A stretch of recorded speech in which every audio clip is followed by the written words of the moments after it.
I failed 8 classes when I was in law school, and I ended up getting 3 HDs by my last semester. And now I'm a lawyer working in property and family law. So yeah, I had a huge academic comeback. If you're thinking of working in property and family law, I will share with you a little bit of how it's like being in property law and family law. A more generalized description, like I can't go into specifics for obvious reasons, but basically what a week by week, day by day looks like. So it's not like I do 50%, the first half of my day will be family law, and then the second half of the day will be property law. Most of the time, it is property law. I would say like maybe 75% of it would be property law, and then 25% family law, but then sometimes it's the other way around. So every single day looks so different.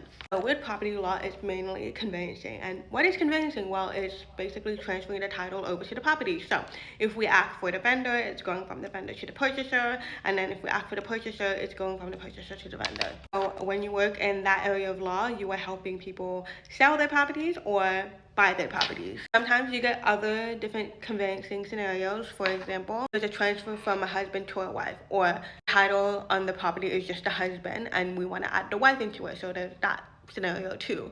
Overall, like transferring the title over to the property. When we ask for the vendor, mainly what that entails is preparing the contract, negotiating with the purchaser solicitor, the purchaser conveyancer, because sometimes purchasers would have requests that they want to be made to the contract, and we have to ask the vendor, our client, they are agreeable to those changes. And then it's just like a lot of back and forth, corresponding, negotiating. So when we are assisting the vendor, we help them from the preparation of the contract all the way up to settlement. When the name on the property title gets transferred from our client to the new owner. When we ask for the purchaser, it's the other way around. Sometimes in the very beginning, there's a contract review. Sometimes they don't get a contract review. Either way, we assist from exchange from when they sign the contract all the way up to settlement. Same thing, except the title of the property, the name gets transferred over to them.